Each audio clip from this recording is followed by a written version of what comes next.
Medical mystery: students stopped needing sleep. Christina Spears, 22, was a self-proclaimed health freak during her senior year of college, which is all the more reason she would have never guessed that her body would betray her the way it did.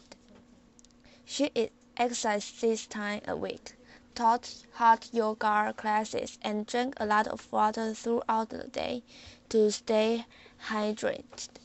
So when she stopped feeling tired and started getting up for more frequently in middle of the night to go to the bathroom, she didn't think anything of it. I had a lot of energy, Spears said. I wasn't sleeping, I was always on the go, I was never tired. Read about a woman whose tumor made her seem drunk. She would eventually learn that she had a tumor the size of an orange on her adrenal gland and that it was making the hormones that kept her up at night.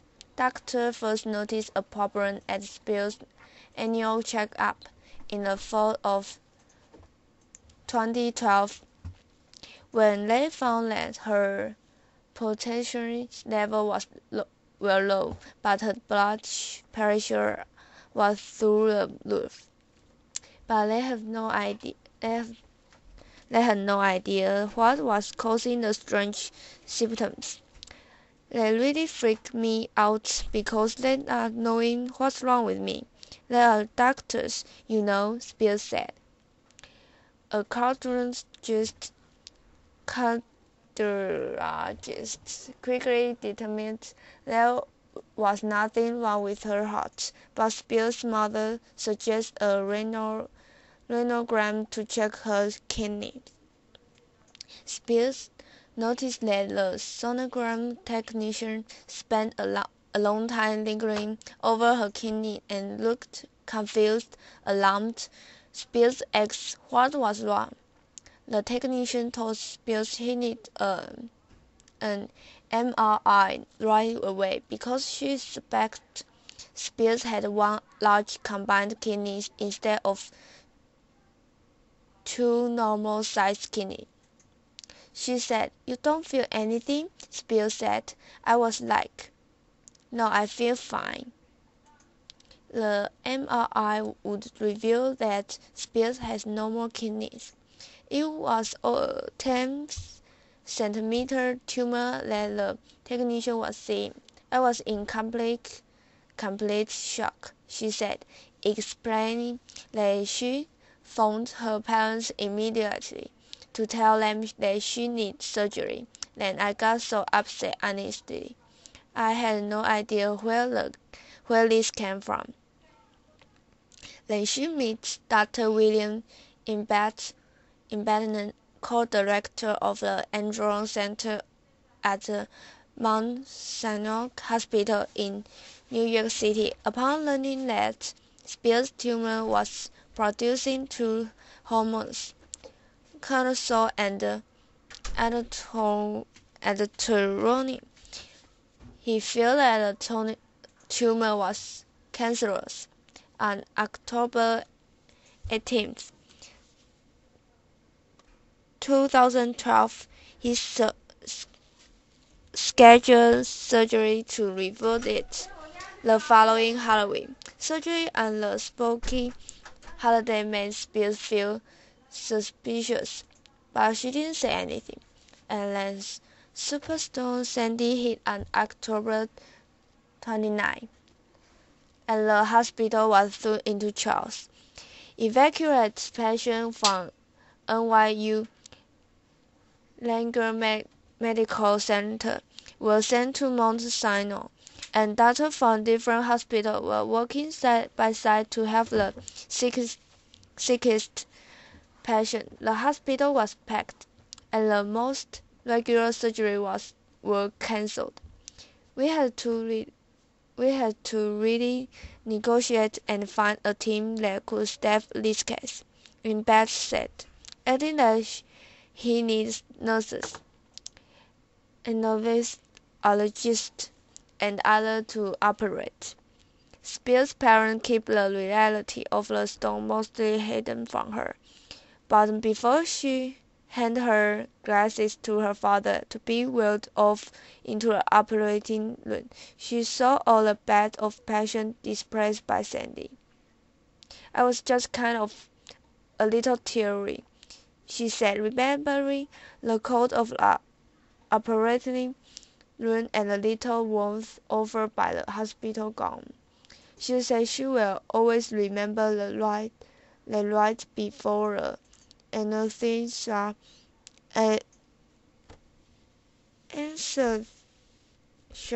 took hold of her. I bet asked her what she wanted to listen to on the radio in the operating room.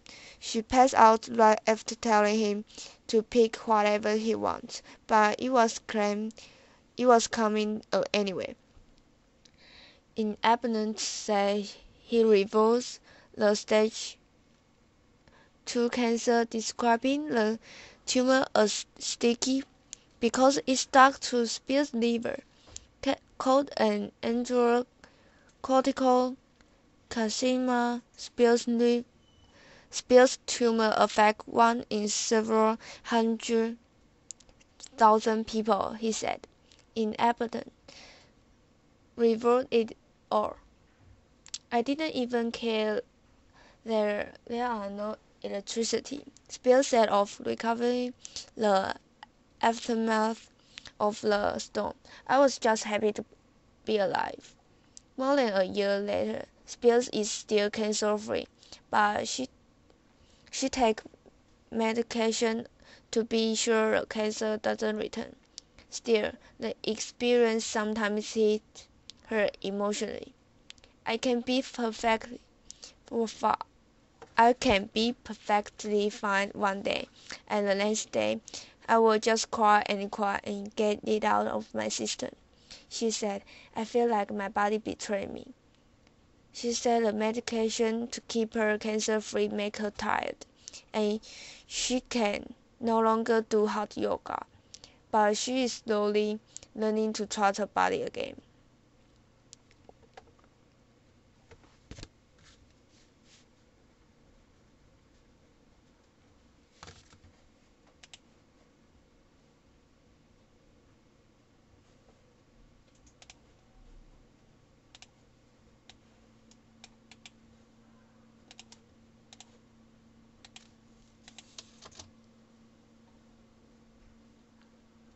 Critical thinking hallmarks of Common Core classes. Middletown Del AP. Remembering the plot of short story is no longer good enough in teacher Amy Lawson's 5th grade classroom. Today's students are being asked to think more critically. For example, what might a character say in an email to a friend? "It is hot, but you can handle this," Lawson tells them. Welcome to a classroom using the Common Core state standards.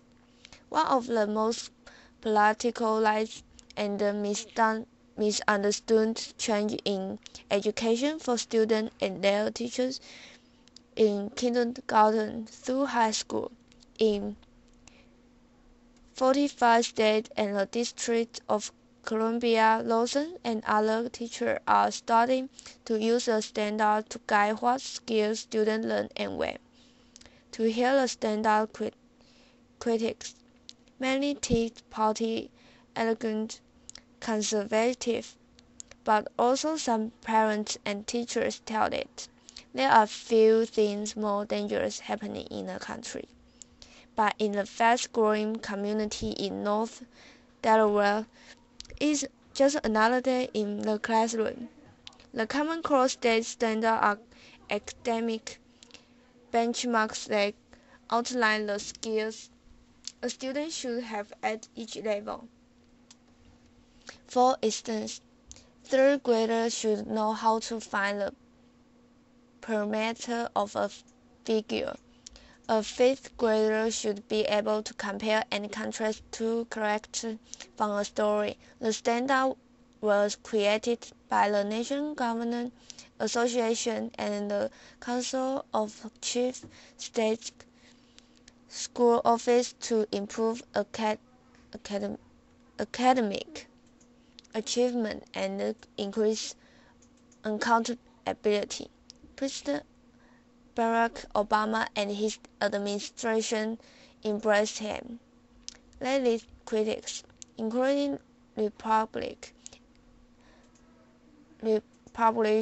members of Congress, to call the standards a national curriculum or Obamacare. The standards are not a curriculum, despite of the opponent's claims. Each state, school, or even teacher can determine how to help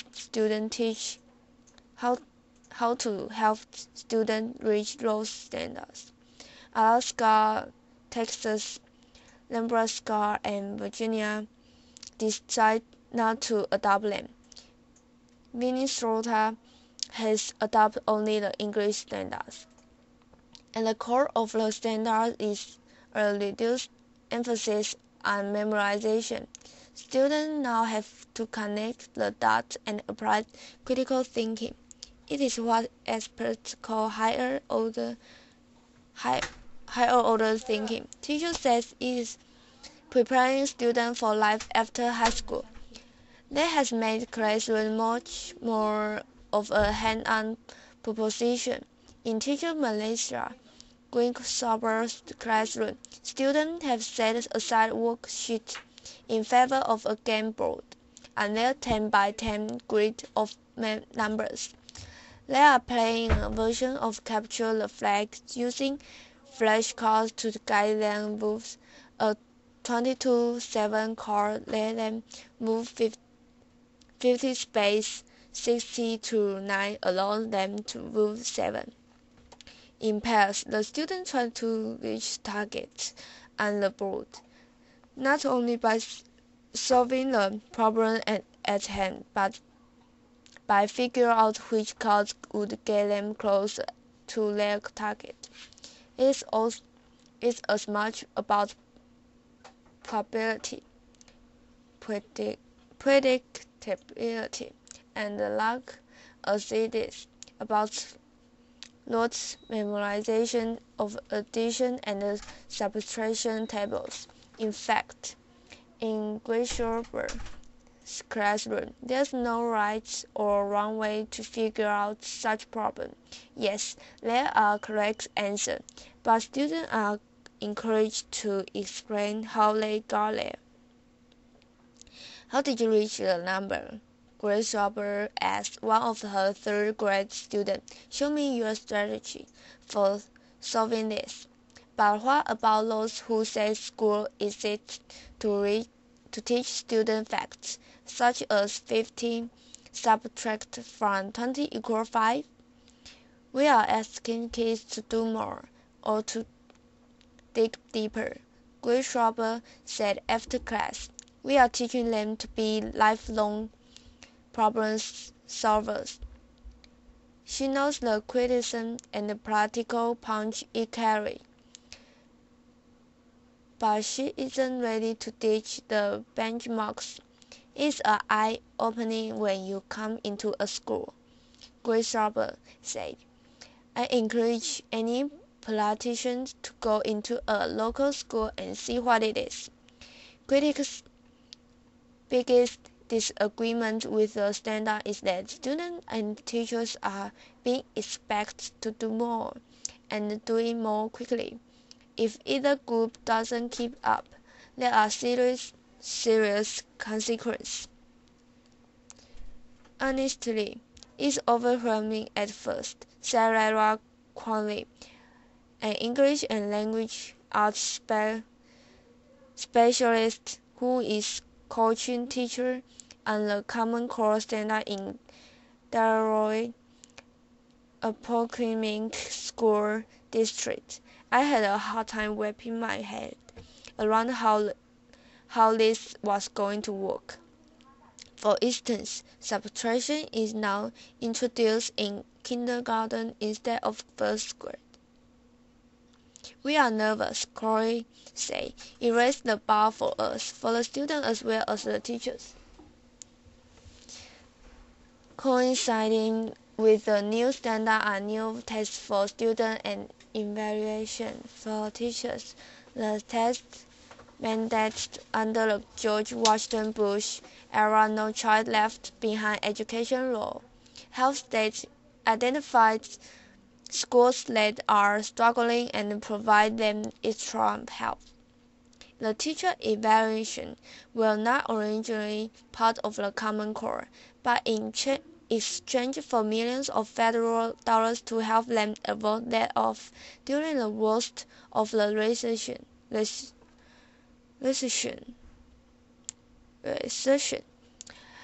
States agreed to greater accountability for students and teachers. Many opted to go with the Common Core and linked students' progress with teacher performance. In some places, such as New York and Minnesota, the shift to Common Core testing produced a steep drop in student scores, which reflects poorly on teachers. We know there's going to be a bump in the road, but we are going to do our best for students, says River Lake Elementary School Principal Kenitra Gray, a 31-year educator who has insisted her teacher receive training on the new standards. Teachers meet in the evenings during their playing periods and exchange email asking how they might best approach the standards. Gray put together teachers with similar levels of experience so they can share their story and realize they aren't alone in their frustration. It's a perfect world. The test would reflect how well the students are learning, said Melissa Browser, a 15-year classroom veteran. But she, like her colleagues, expects there will be a decline in student scores. It will take 2 or 3 years, said Sherry Frankia, who has taught for more than 30 years and is bracing for the dip in scores. That doesn't mean testing the enemy. We need some sort of evidence that they are learning. Frankia said, we didn't get into teaching to stand up here and have nothing to show for it. Back in Lawson's classroom, fifth graders are continuing work on a lesson about points of view. Students are clustered in groups as Lawson read aloud G.D. Brown's 1974 short story The Pen and the Grey Wand. Unlike previous years, when students were asked to remember basic details about the plot and the character, the question this year wasn't as simple. She assigned each student a character in a book and then told them to write an email message from the character to a friend. I need to see all pencil moving friends, she says in classroom at new Common Core schools. The assignment might have been filling out a worksheet with questions about which character said what. Now the students are being asked to take the reading a step further and to critically question whether their character was an honest narrative. It is not in the story. You will have to infer here, Lawson says. Student doesn't seem to mind. We are doing things, not just sitting there and listening. Fifth grader John Warner said after the lesson, my opinions matter. In fact, Students are encouraged to disagree with their classmates and push them to defend their thinking. Are we allowed to have different opinions about this? Lawson says, urging her students to share different opinions about the picture books. Yes, as long as you have evidence to back this up.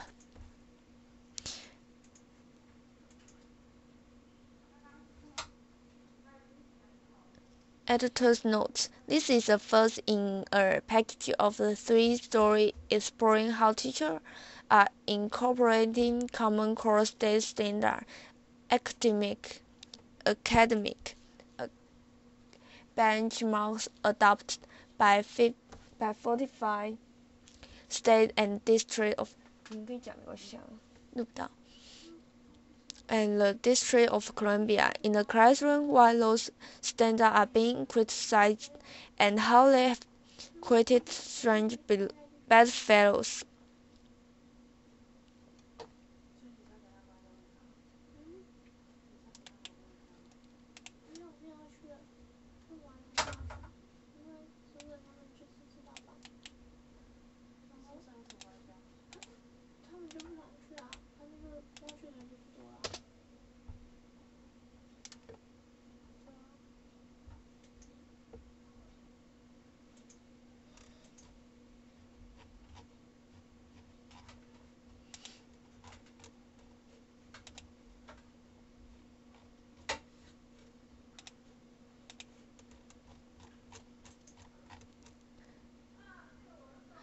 A judge was Detroit to get crucial ruling in bankruptcy case.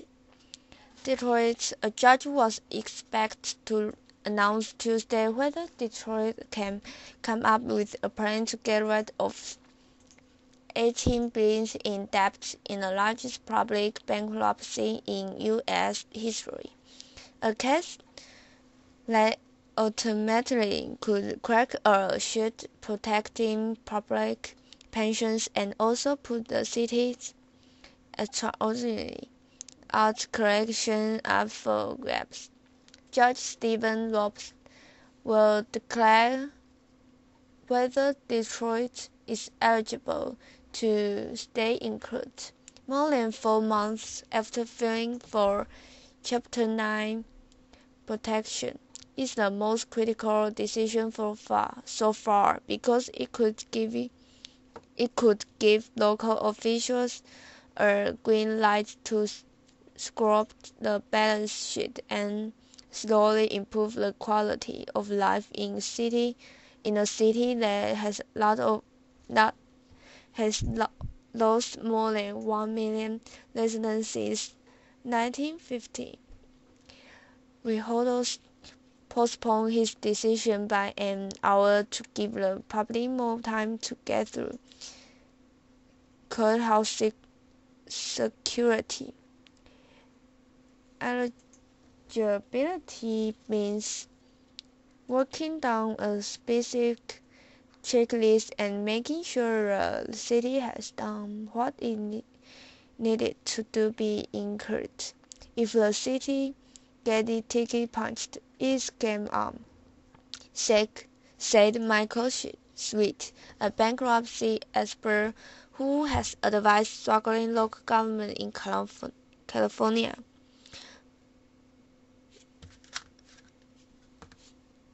Lohan's test at the stage is limited to deciding if Detroit has met certain conditions to be bankruptcy.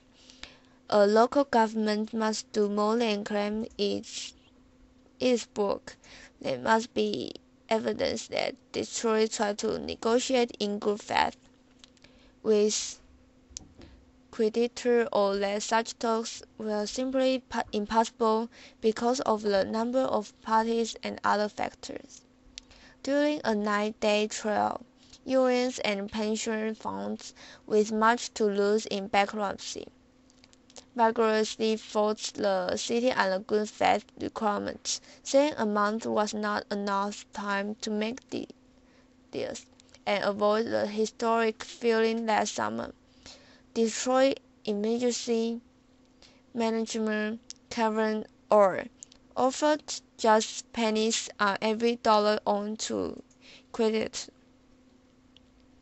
If Roth found Detroit isn't eligible for bankruptcy, it likely means the city would have to sit down again with creditor and try to reach an agreement outside of court. If they fail, the city could return and file again for Chapter 9.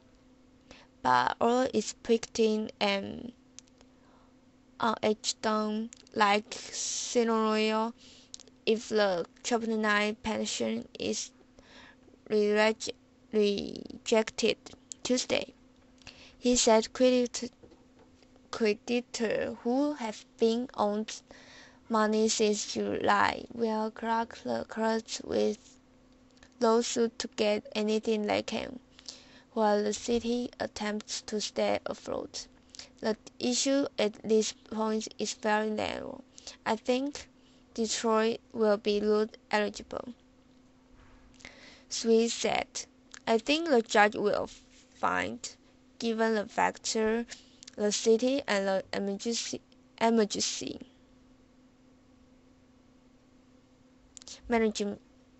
manager has to deal with. They did the best they could with what they had. Detroit's largest creditors include two pension funds that are underfunded by $3.5 billion, according to Orr. The Michigan Constitution protects public pensions, but Orr believes bankruptcy law trumps the provision if the city is found eligible for bankruptcy. Pension cuts for 23,000 retirees are possible in the final plan. Most get less than $20,000 a year. $20,000 a year. The city's arts trove at the Detroit Institute of Arts also could be vulnerable. New York auction house Christie is working on a brochure of works that could be worth billions, or hasn't signaled a strategy yet, but even creditors are demanding a role in determining whether art could be used to raise money. Jacqueline Esther, 66, says she is willing to take a hit to a $1,006 monthly pension if it means the city can turn itself around. She retired in 1998 after 30 years with the health department, but found another job as a community college teacher. Esther is concerned about her street. She believes her house might fetch just $30,000 if she put it up for sale, compared to $80,000 a decade ago. Someone broke a window on a vacant home just 2 doors away, meaning vandals are looking. My idea of bankruptcy is you can start over again. Esther said, I don't know how much will happen in the neighborhood. Until people are held accountable, the city is going to look like a dump. Although appointed emergency management manager in March, and a Michigan law that allows a governor to send a manager to district cities, townships, or school districts. A manager has extraordinary powers to reshape local finance without interference from elected officials. But by July, oil and Gulf Rick Steiner decided bankruptcy was Detroit's best option.